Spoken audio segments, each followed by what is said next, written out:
Casey, when will you be getting home? It's already 6 p.m., you know? I'm sorry. My meeting lasted a little longer than I expected. I'm just about to get on the train home. You've been coming home later and later these days. My boy Bradley sat here waiting with a growling stomach. Do you intend to make my son starve? I am sure that you're more than capable of sneaking out of meetings at work. Please make more of an effort, young lady.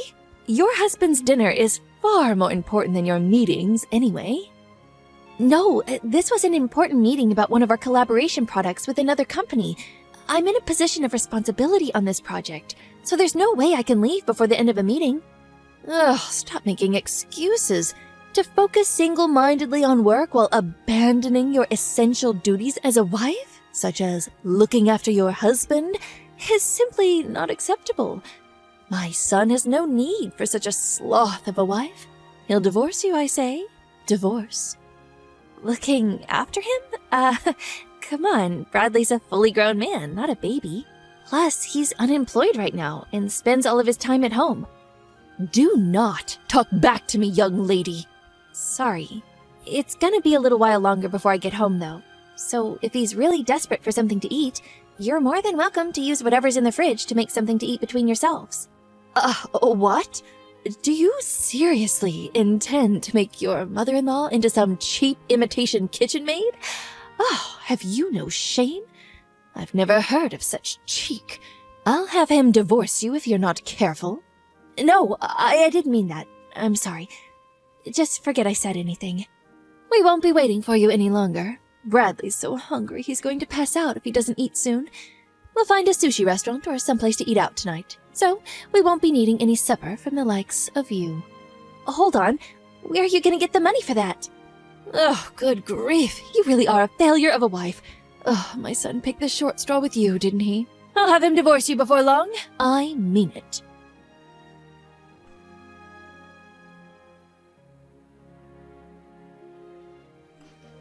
Brad, are you there? You got a minute? What is it? I was just about to go to sleep. Besides, if you want to say something, why not just come and talk to me? Why do you need to send messages when we're in the same house? But if I come to speak to you, your mom will probably overhear us. Anyway, it's about your mother. Is there no way we can live separately? This arrangement with the three of us, it's just not working. What? For God's sakes, you're not going on about my mom again, are you? To tell the truth, Brad, I'm extremely stressed. I agreed to have her live with us because I felt bad about her being lonely after your dad passed away. But she's causing me so much stress, it's unreal. Does she think I'm some kind of slave? She forces me to do all the housework despite the fact that I'm working long hours.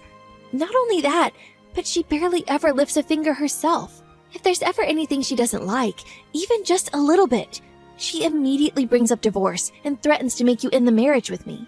What's more, despite the fact she makes absolutely no money and contributes nothing to the household finances, she goes out to restaurants on lavish spending sprees, always bringing home bag loads of frivolous junk. There's no other way to put it, Brad. I've reached my limit, and I can't take it anymore. What can I do? You can complain about her as much as you like, but she doesn't have anywhere else to go. She sold the family home when my dad died. We're the ones who took her in. I can hardly send her packing now, can I? The only money she has to her name is her pension. But when she says she can't afford to contribute, she's not lying. Plus, without my dad, she's super lonely. Surely it wouldn't hurt to indulge her selfishness just a little bit every now and then. This goes beyond the level of mere selfishness. She sneers and barks orders at me, tells me I'm not fit to eat in the same room as her, forces me to eat nothing but leftovers, demands that you, being the husband, must always be the first to use the bathtub, with her, being the all-important mother-in-law, using it second. Then, when my turn finally does come around, there are even times where she lets the water out before I can get in. For some strange reason, she constantly gives me midnight sermons on how a wife should act, so I can't even sleep half the time because of her incessant preaching.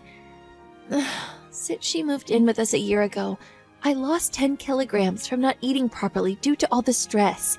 This is malicious bullying, plain and simple. It's a miracle I managed to tolerate her this long. And the only reason I did is because she's your mom. But I'm sick of being treated like I'm not even human. I've reached my limit. Please, Brad, have her move somewhere else. Maybe an apartment or a shared house or something? I don't know. Just anywhere but here. If that's impossible, at the very least, could you please tell her to stop treating me this way? If you don't do something, I'm going to lose it. Fine. Sheesh, woman, I get it. I'll mention it at some point if I remember. Anyway, more importantly, I need $250. What? $250? What are you going to use it for? Travel expenses. I'm looking for work right now, so I need money for bus fares and trains and stuff. What? But I gave you money for travel expenses not that long ago. You get $100 a month for that already. That's pocket change. I already used it all. Get real, woman. $100 just doesn't cover it. Give me $250. Wait, you're not... No way. Are you visiting casinos again? What? Come on, it's not like it's a problem. I don't go very often, and I hardly spend anything when I do. It's a way for me to let off steam after the hours I spend job hunting. You haven't forgotten that you lost your last job because you got caught sneaking out of the office and visiting casinos when you were supposed to be working, have you? You got on your knees and swore you'd never visit a casino again, Brad. You swore. In spite of that, you're at it again. And this time, you're blowing the money that I give you on travel expenses on the slots? If that's where it's going, you'll never get another cent out of me. Oh, give it a rest, woman! You're like a broken record. Nag, nag, nag, nag, nag. It's up to me how I spend my time. Are you saying I'm banned from relaxing to take my mind off the stress of trying to find a job now? Who gave you the authority to do that? The only thing you're good for is bringing in money anyway. If you can't even toss me a few dollars when I'm in a pinch, then what the hell are you bringing to the table? What? What does that mean? The only reason I have to work like a dog now is because you got fired for acting like a moron. Job hunting? Give me a break. All you do is laze around on the sofa like a sack of potatoes. Then you have the nerve to spend the money I give you for getting around town on the slots? You have no right to be angry with me. Oh, just button it already. Nag, nag, nag. You think you're so much better than me just because you happen to have a job, don't you? Screw this. I'm going to sleep. Wait, Brad.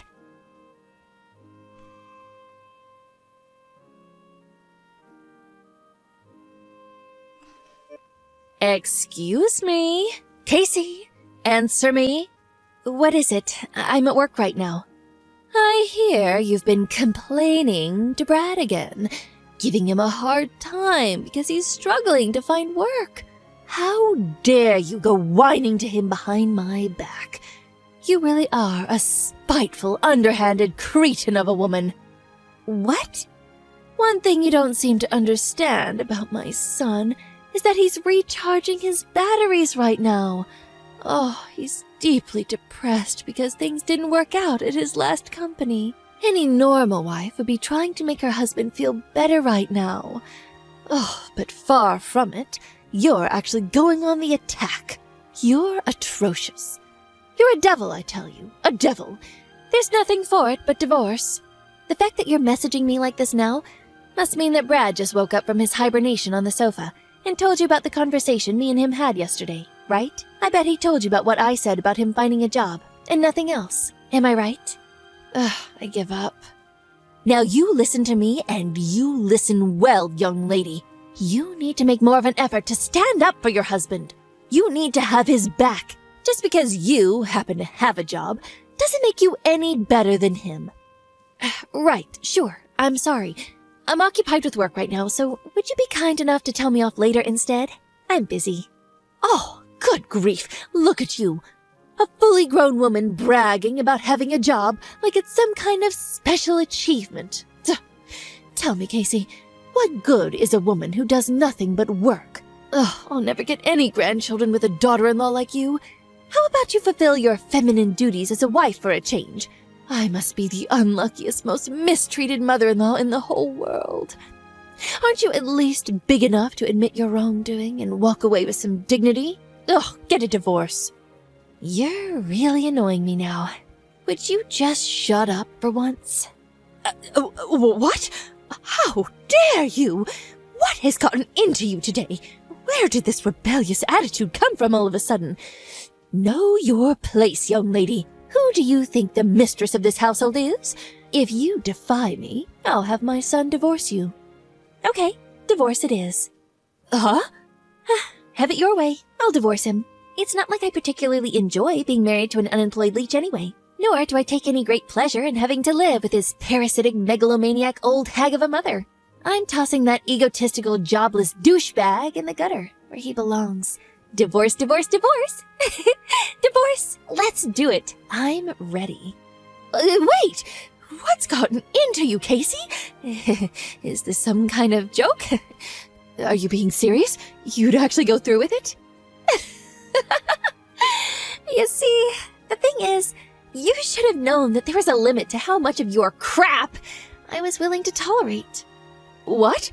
Did you think I was just gonna shut my mouth forever like an obedient little slave while you hurled abuse at me? Are you and Brad actually aware of your current positions? What good is a woman who does nothing but work, you ask? How about putting food on the table for you and your waste of a space man-child of a son? Who did you think it is who's putting a roof over your heads? Who do you think it is who's looking after you and enabling your lazy deadbeat lifestyles? Go on, think about it. This one's really easy. Well? Oh my God, Casey, what's gotten into you? This isn't like you at all. It's not that something's gotten into me. It's that you think you can manipulate and take advantage of me and my kindness. Ask yourself, do you think I enjoy feeding, clothing, and providing shelter for a malicious, bullying old hag of a mother-in-law? The only reason I reluctantly agreed to you living here in the first place was due to my mercy and kindness. Because I felt bad about you living all on your own after your husband died. And this is how you repay me? By walking around like you own the place and treating me like your slave? Then you have the nerve to threaten me with divorce when you don't get your own way? Do you have any awareness of how arrogant and shameless your behavior is? Well, are you going to answer me, you miserable sponging witch? No, but taking care of your mother-in-law is the decent thing to do. What? I'm not sure what common decencies like that apply to sponging vagrants. You are also aware that I'm not your daughter, right? Even still, I wouldn't tolerate this from my own mom. So what do you think gives you the right? If you were actually my mom, I'd be just as eager to get you out of my life. No, wait! Casey, I may not be your mother, but surely this is still no way to talk to your mother-in-law. And what on earth is with all this coarse, vulgar language? You barbarian! It's just as I thought all along. You are simply not suitable to be my son's wife. It's divorce for you! Divorce! Get out! I already told you I'm divorcing him. However, the only ones who need to get out are you two. What? Why? Seems like you might have forgotten this minor detail, but the place you're currently living in rent-free, like the pair of grotesque parasitic termites you are, is the apartment I bought back when I was single. It's my name on the deed, and it's my apartment. What? Really? No way! You actually forgot? I did tell you before. Remember? It was the day you moved in. I gave you a thorough explanation about all the details regarding the living situation. Aren't you a little too young to be going senile? Well, now that you mention it, I think I might remember you telling me something along those lines. But you can hardly expect me to remember every conversation we had last year. The thing is, whether you remember or not makes zero difference to me. Once the divorce is finalized, you and the Sloth King will be packing your things and leaving for good. because as I told you, you're living in my apartment. You'll no longer be my mother-in-law, and he'll no longer be my husband. And sadly, for you, I'm not the kind of person to let a pair of strangers live like bums in my house. Now, I'll be handing Brad the divorce papers when I get home today. Make sure the two of you get your belongings together, okay? Luckily for you, in my infinite generosity and benevolence, I'm willing to give you until tomorrow evening to get out. Don't think you'll be getting anything to eat, though. Casey, please, just wait. Surely you're not going to divorce him immediately, today. You don't actually plan on kicking your husband and mother-in-law out on the streets, do you? I simply do not agree. The divorce isn't happening. I won't allow it. What the, why have you done a complete 180 all of a sudden? You seemed to be happy enough to walk all over me when you thought you could get away with it. You waved around the notion of a divorce like it was your prized family crest, using it as a pretext to say whatever you wanted, whenever you wanted. Then, the moment you realize things are no longer going in your favor, you're suddenly opposed to it? Don't make me laugh. What?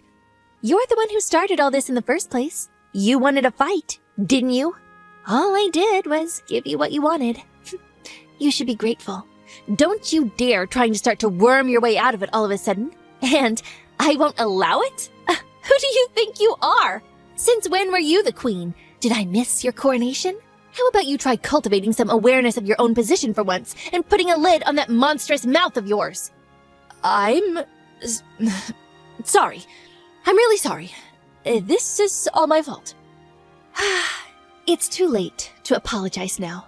I'm dead set on divorce, and nothing can change my mind.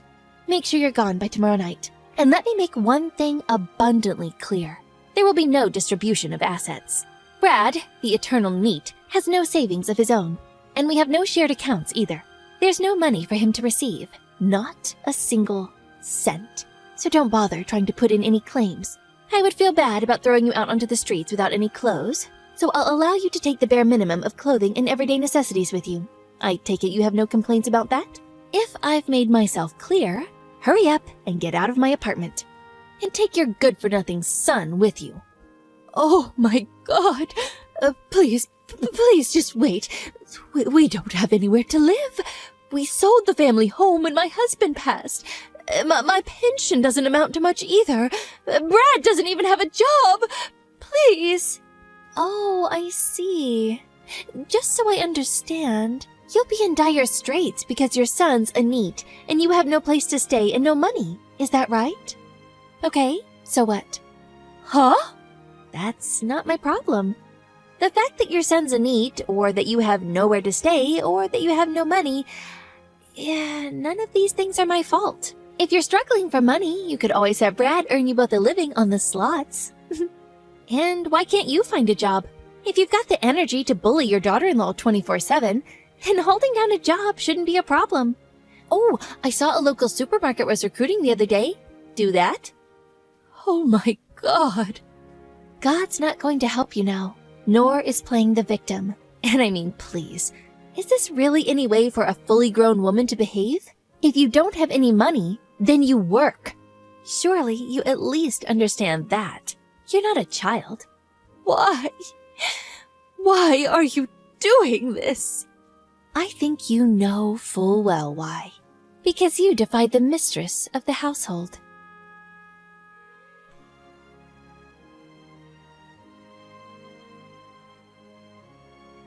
When I got home from work that evening, I was met at the door by Brad and his mother-in-law on their knees. They begged and pleaded in unison, were sorry for the way we behaved. But I shook them off and said, if you've got time to be groveling on the floor, you've got time to get your things together. For the first time in what felt like forever, I made some food just for myself and was able to take a bath at a leisurely pace when I felt like it for a change.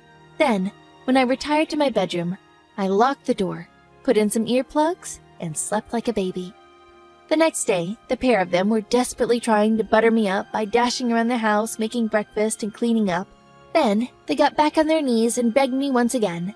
Please rethink the divorce. I swear I'll never set foot in a casino again. My response was to hand them the divorce papers and some bags full of their stuff. After which, I threatened to take them to court if they didn't sign the papers and get out by the end of the day. Brad panicked, reluctantly signed the papers, and left, taking his mother-in-law with him. With that, I was officially freed of the termite infestation plaguing my house before the day was up. I was so happy about being freed from my in-law-induced slavery that I raised a toast and celebrated in lavish style. The pair of them moved into a scruffy 70-year-old apartment, which they somehow paid the rent on by scraping together what was left of Brad's mom's pension and Social Security money. Apparently, Brad finally started looking for work in earnest, and his mom got a part-time job at the supermarket. However, Brad's efforts didn't amount to anything, and he was constantly chided by his mom. "Why are you forcing your aged mother to work?" They got into thunderous shouting matches every day, and the neighbors, at their wits' end, started phoning in complaints. As things stand, it looks like they're on the verge of being kicked out. Again. They really are a pair of morons.